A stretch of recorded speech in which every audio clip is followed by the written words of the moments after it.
Assalamualaikum warahmatullahi wabarakatuh. Perkenalkan, nama saya Kestianti Arteria, NIM 2003-10225.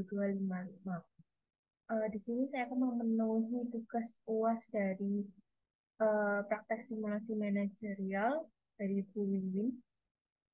Pertama, saya akan menjelaskan manajerial pupuk Indonesia. Outload yang ingin saya bahas adalah yang pertama, profil. Yang kedua, visi dan misi perusahaan. Yang ketiga, kode etik perusahaan. Yang keempat, manajemen risiko perusahaan. Yang kelima, evaluasi dan pelaporan efektivitas penerapan manajemen risiko terintegrasi. Yang keenam, manajerial perusahaan dalam strategi pemasaran produk. Dan yang terakhir ada tanggung jawab sosial perusahaan terhadap lingkungan.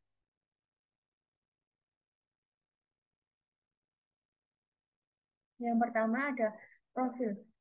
Profil dari PT Pupuk Indonesia merupakan salah satu produsen pupuk terbesar di Asia. PT Pupuk Indonesia memproduksi beragam jenis pupuk seperti urea, NPK, SP36, ZA, dan lain-lain untuk kebutuhan pertanian, baik itu sektor pangan, perkebunan, dan hortikultura. PT Pupuk Indonesia juga memproduksi dan memasarkan produk-produk petrokimia seperti amoniak, asam sulfat, asam fosfat, dan lain sebagainya. Pupuk Indonesia memiliki 10 anak perusahaan. Produk tersebut dipasarkan di seluruh Indonesia dan juga memenuhi kebutuhan urea dan amoniak untuk pasar internasional. Selain itu, Pupuk Indonesia Group juga bergerak di bidang EPG, logistik, utilitas, perdagangan, dan bisnis pangan. Pupuk Indonesia juga berperan aktif dengan fokus pada 5 pilar strategis antara lain fokus pada pelanggan, fokus pada riset dan inovasi, keunggulan operasi dan rantai pasok, optimalisasi dan pengamanan bahan baku, serta keberlanjutan perusahaan dan ekonomi sirkular. Selanjutnya terdapat visi dan misi dari perusahaan. Visi dari perusahaan PT Pupuk Indonesia ialah perusahaan nasional berkelas dunia untuk nutrisi tanaman dan solusi pertanian yang berkelanjutan, serta mampu memberikan dampak ekonomi dan sosial secara nasional. Sedangkan visi dari Pupuk Indonesia ialah yang pertama, menyediakan produk nutrisi tanaman yang kompetitif dan solusi pertanian sesuai dengan kebutuhan konsumen melalui ekosistem pertanian yang berkelanjutan di seluruh wilayah Indonesia. Yang kedua, memaksimalkan circular economy resource sehingga memberikan manfaat serta nilai tambah ekonomi dan sosial untuk Indonesia. Yang ketiga, menjalankan bisnis dengan menerapkan teknologi terkini yang mengedepankan keselamatan kerja dan kelestarian lingkungan hidup. Yang keempat, menciptakan kultur yang inovatif. Dan yang terakhir adalah mendukung program ketahanan dan kedaulatan pangan nasional. Kode etik perusahaan. Terdapat kode etik perusahaan pada PT Pupuk Indonesia, yaitu karyawan diperlakukan secara adil dan bebas dari bias karena perbedaan suku, asal-usul, jenis kelamin, agama, dan kelahiran. Karyawan memperoleh kondisi kerja yang baik dan aman.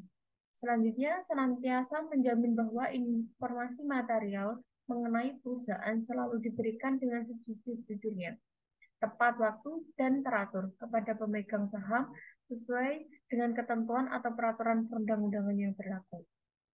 Selanjutnya, memperhatikan asas manfaat dan tepat guna bagi peningkatan pelayanan serta kenyamanan kerja dan meningkatkan daya saing. Selanjutnya, menjaga prinsip tata kelola perusahaan yang baik atau PCG, yaitu kewajaran dan kesetaraan, transparansi, akuntabilitas, kemandirian, serta tanggung jawab. Selanjutnya ada selalu saling menghormati dan menjaga hubungan dengan pesaing. Senantiasa memberikan informasi secara terbuka tentang penggunaan dana untuk meningkatkan kepercayaan kreditur atau investor. Yang terakhir ada saling menghormati hak dan kewajiban masing-masing pihak dengan sejauh mungkin meminimalkan potensi konflik dengan masyarakat sekitar. Sedangkan manajemen risiko perusahaan tersebut ialah pengelolaan risiko di perusahaan dilakukan secara sistematis, terstruktur, dan terintegrasi di seluruh Pupuk Indonesia Group. Untuk lebih mengoptimalkan proses pengelolaan risiko, Pupuk Indonesia telah membangun Pupuk Indonesia Risk Management Application atau PRISMA. PRISMA menjadi sarana dalam melakukan proses identifikasi, analisis, dan evaluasi risiko atau Risk Control Self-Assessment atau RSCSA berbasis teknologi informasi. PRISMA juga berfungsi sebagai dashboard bagi manajemen perusahaan untuk melakukan pemantauan terhadap pengelolaan risiko di Pupuk Indonesia Group serta untuk mendukung pengambilan keputusan.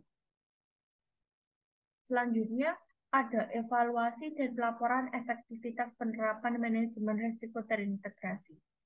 Untuk peningkatan sistem manajemen risiko terintegrasi secara berkelanjutan, perusahaan melakukan aktivitas sebagai berikut. Yang pertama ada review dan pemantauan pengelolaan risiko utama atau risk that matter atau RTM Pupuk Indonesia Group. Dua, pengukuran tingkat maturitas penerapan manajemen risiko di Pupuk Indonesia Group baik oleh pihak internal maupun eksternal. Yang ketiga ada rapat pembahasan kinerja perusahaan terkait pengelolaan risiko di tingkat direksi dan dewan komisaris. Dan yang terakhir ada pelaporan efektivitas penerapan manajemen risiko terintegrasi. Aktivitas tersebut di atas dilakukan secara berskala sesuai dengan ketentuan perusahaan yang berlaku. Yang selanjutnya ada manajerial perusahaan dalam strategi pemasaran produk. Bentuk perubahan strategi pemasaran yang dilakukan perusahaan yaitu dengan adanya pemerataan kegiatan pemasaran antara perusahaan beserta anggota holding serta mengalami perkembangan fokus pemasaran dari produk centric menjadi customer centric. Penerapan strategi pemasaran customer centric menjadi upaya yang dilakukan perusahaan dalam meningkatkan pelayanan terhadap pelanggan.